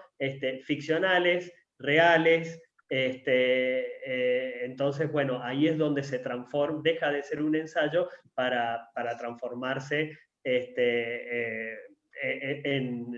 digamos, en una obra de estas literaria. obras mágicas de Virginia Woolf. Sin duda. Claro, Sin duda. ¿cierto? Es como pasaba, salvando las distancias, con Truman Capote, ¿cierto? Y A Sangre Fría, ¿no? ¿Qué es? Una biografía, y bueno, más o menos, en realidad es una biografía ficcional, pero en realidad es un artículo de periodismo, pero entonces es periodismo ficcional, pero si uno piensa en estos dos términos, periodismo y ficción, son términos cuasi antagónicos, ¿no? Entonces, bueno, esto es lo que pasa con el cuarto propio, ¿sí? Que por eso es tan difícil de encuadrar. Lo que demuestra lo vanguardista de Virginia. ¿Y el Ulises de Joyce? Es que hoy, qué pregunta complicada. En principio el Ulises siempre ha sido catalogado como ficción en general. Pero hay muchas discrepancias, incluso hasta el día de hoy, porque es de una lectura tan difícil, ¿sí? Hay muchos académicos que dicen que el Ulises de Joyce es la obra maestra de la literatura británica, ¿sí? Británica, incluyendo a todos los países, ¿cierto?, que integran al Reino Unido, en este caso Irlanda. Pero no hay un consenso universal sobre a qué género pertenece el Ulises. Y se lo perdió. Yo, por ejemplo, jamás me atrevería a darlo al Ulises. Jamás. Claro, No. Una categoría que es inclasificable. Vos tenés ciertas obras que no las podés meter dentro de un género. Claro. ¿Lo mismo pasará con el arte, puede ser, Adriana? Absolutamente. Ajá. Absolutamente. Y perdón, Sebastián, sí, pero le quería hacer una pregunta a la profesora que me... principios del siglo XX, ¿cierto? Entre principios y mediados del siglo XX. ¿Qué características tenían los movimientos artísticos, ¿cierto? En esa época. Ahí se inicia el Art Nouveau, el Art Deco, que eran los suntuarios, o sea, para los burgueses, artículos de lujo y demás. En pintura están los prerrafaelitas, que es toda esa pintura que sigue la misma idea de Art Nouveau, donde está centralizado en las formas orgánicas, una vuelta a la naturaleza y sobre todo valorizar la figura de la mujer, las formas femeninas. Y ya te digo, a fines, es decir, ya antes del 1900 están los pre-rafaelitas. Y empieza otro movimiento que es Art and Craft, con Morris, que es todos los objetos de decoración y de diseño, suntuarios siempre, o sea, una época muy rica para todo lo sensual, lo voluptuoso, lo lujoso.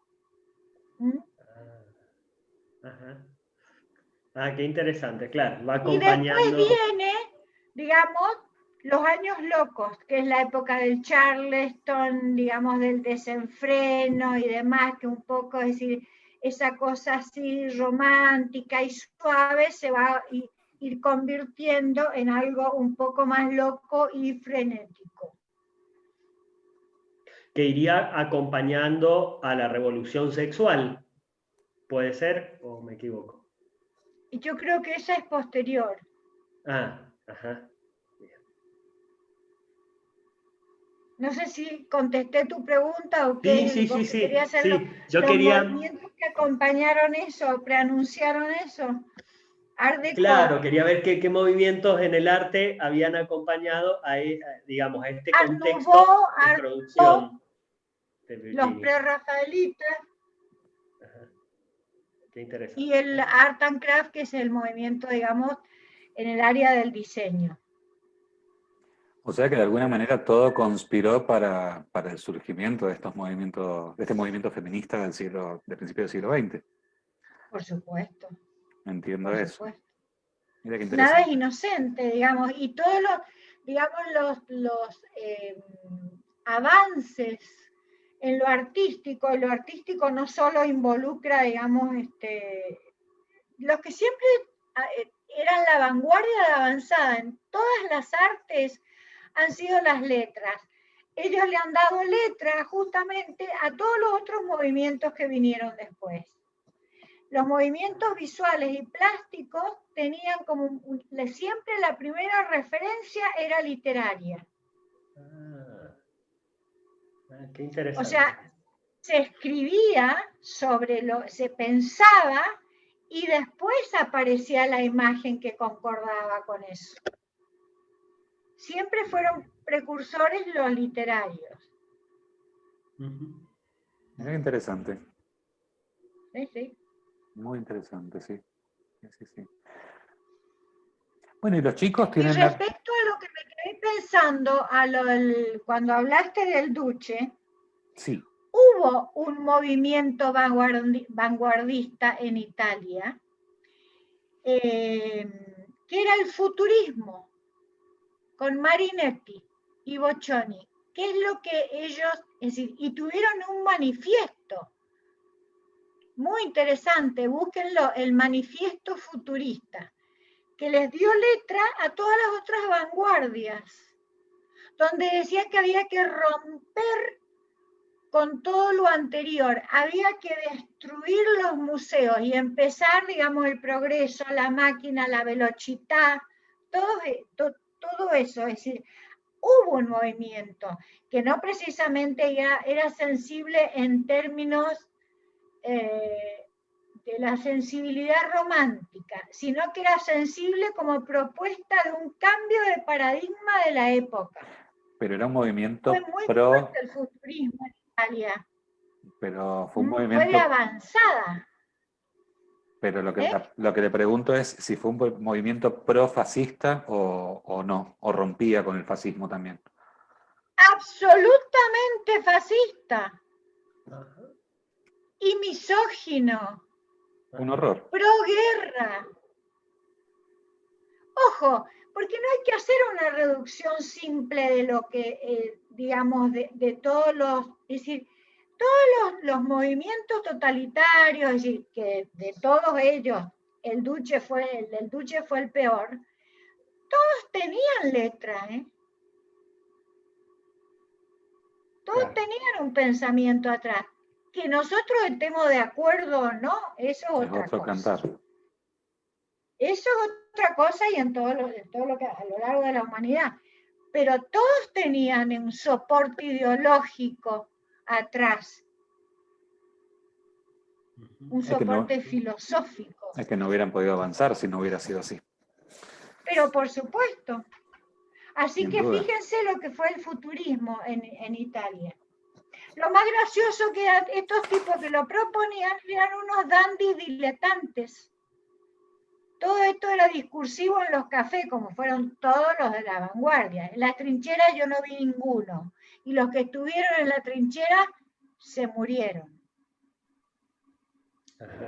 Sin duda. Sin duda.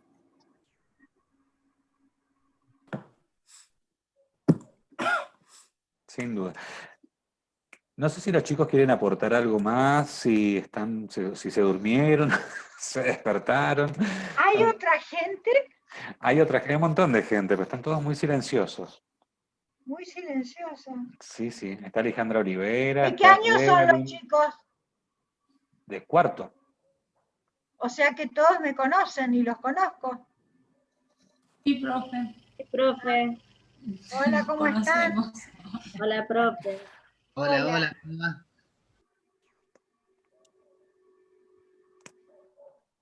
Ahí está, los hicimos hablar. Bueno, no sé si quieren aportar algo, quieren preguntar algo, chicos, chicas. Hay un montón de cosas en este ensayo que son re interesantes, empezando por el tema de que plantea el tema del dinero, que tal vez no es muy tocado ese tema. Y también creo que actualmente pasa más o menos lo mismo, porque la mujer también tiene un salario menor al del hombre y también tiene que cuidar la casa o cuidar los hijos por decantación, entonces eso también influye en su salario. Y muy interesante el ensayo. Había leído partes alguna vez yo, pero nunca lo había leído entero.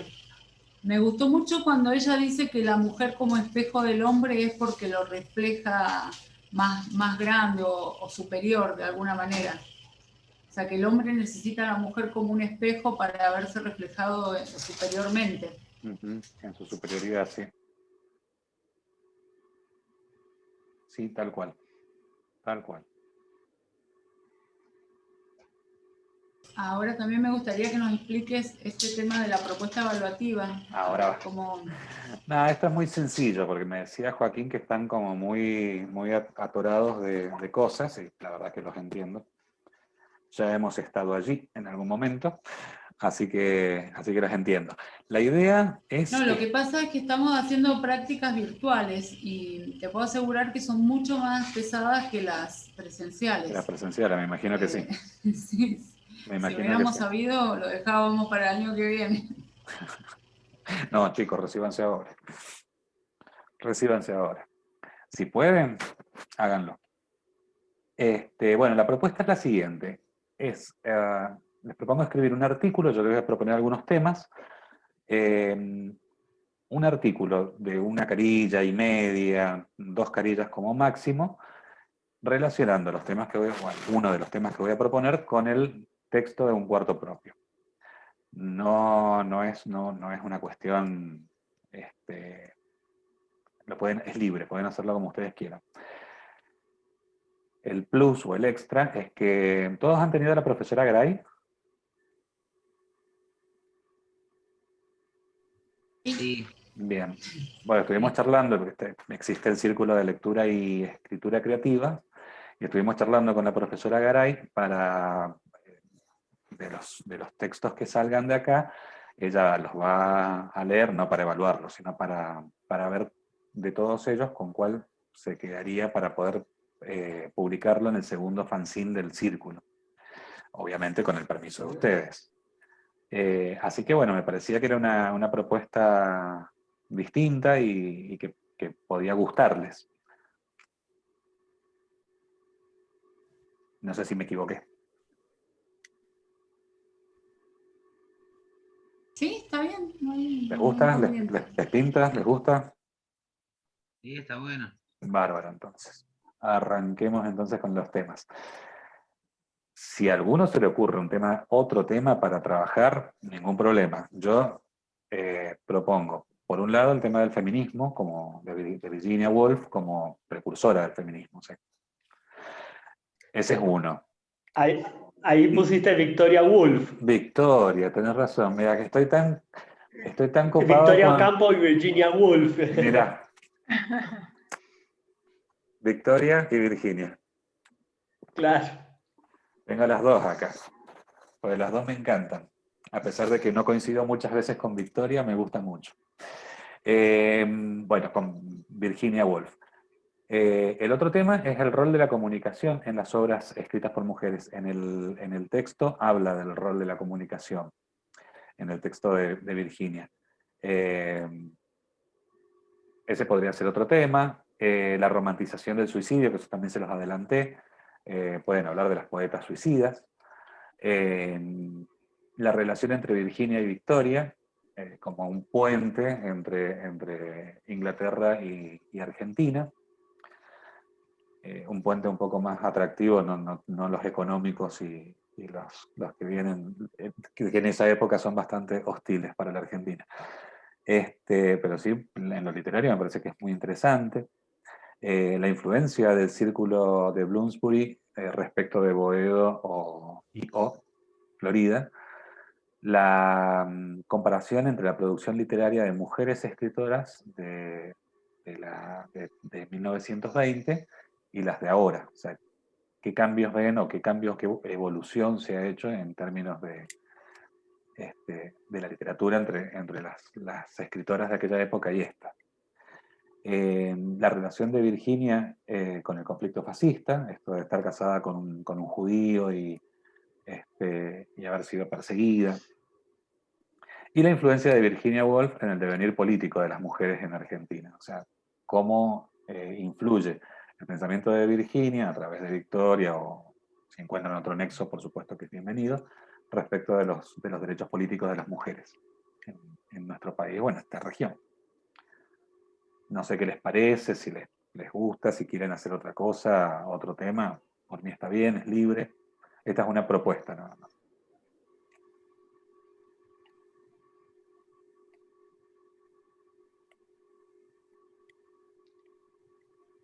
Sebastián, ¿después vas a pasar los temas por WhatsApp? Sí, ustedes me dicen qué necesitan y les mando el tema y algún material que tengo. Bueno, gracias. No habría problema.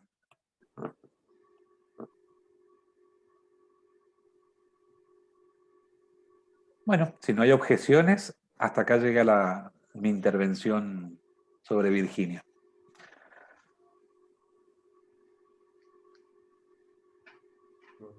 Muy interesante, la verdad. La impronta, ¿no? O sea, yo a lo largo de la clase, digamos, creo que ha quedado muy bien planteado lo vanguardista del el pensamiento de Virginia Woolf, ¿no?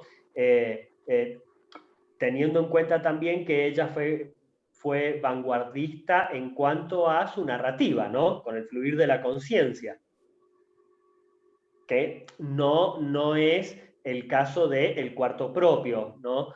Pero el fluir de la conciencia también fue una técnica narrativa que se utilizó, fue utilizada no solamente por Virginia Woolf, aunque ella es uno de los más grandes exponentes, sino también por otros autores, que quizás se los tiró como idea a los estudiantes, como algo interesante para explorar y escribir, ¿cierto?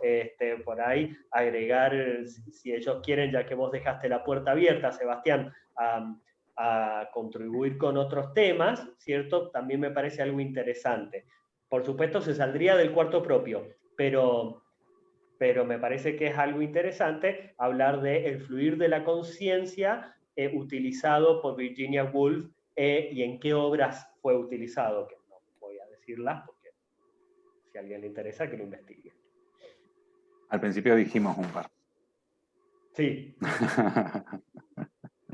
Así que si ven el video de esto otra vez, lo van a descubrir.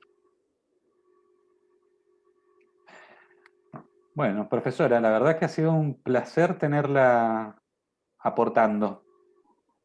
Ay, para mí ha sido mayor el placer estar con ustedes, realmente. Bueno, qué lindo. Me invitan en las próximas, ¿eh? Si nos invitan a nosotros. No, interesante el tema. ¿Cómo? Si nos invitan a nosotros, la invitamos con todo el cariño. Muchas gracias por la invitación. Algo más grande. ¿Cómo, Joaquín? Un evento. No alcancé a escuchar, perdón.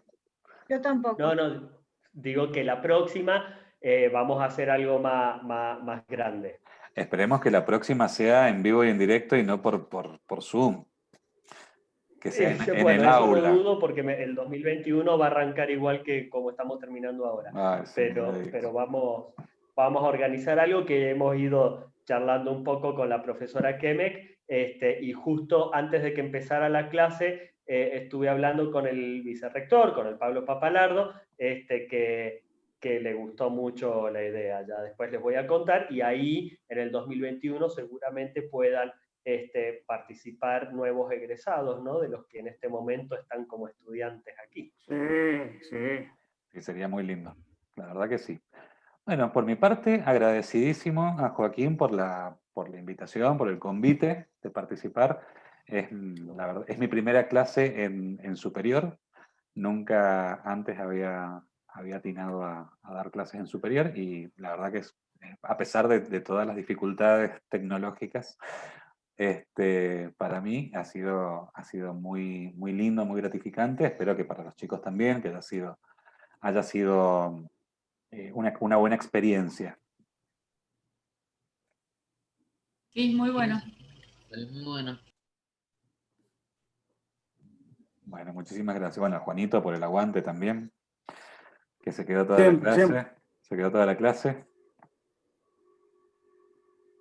Sí, aprendizaje siempre. Seguro. Sí, Algo sí, más sí. se suma. Algo más se suma, sí. Siempre.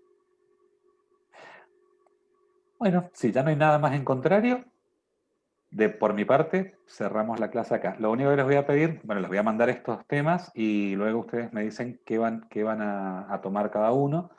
Charlamos si quieren algunas pautas por el WhatsApp y bueno, el material que tenga se los voy pasando para que lo puedan hacer.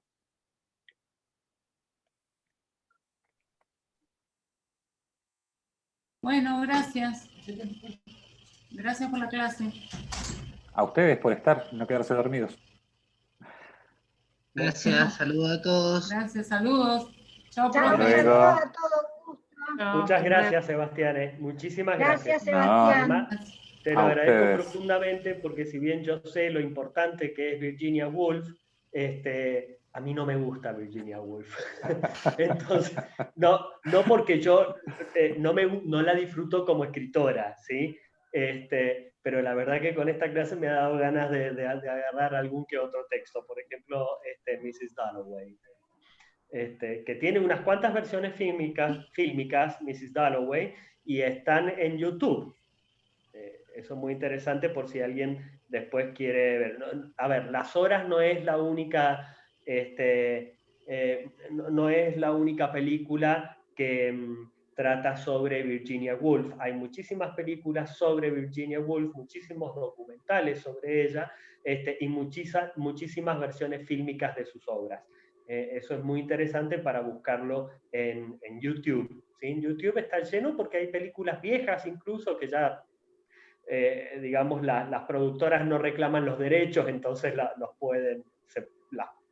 pueden subir en cualquier canal de YouTube. Maravilloso, entonces. Yo voy a seguir con Orlando. Bueno. Vamos a ver qué onda con Orlando. Bien. Bueno, gente, a disposición para lo que necesiten. Bueno, gracias. Muchas gracias, Sebastián. Chao, saludos. No, por favor, a ustedes. Chao, profe. Chao, Joaquín. Chao, chao. Ahí te paso el video. Chao, gracias.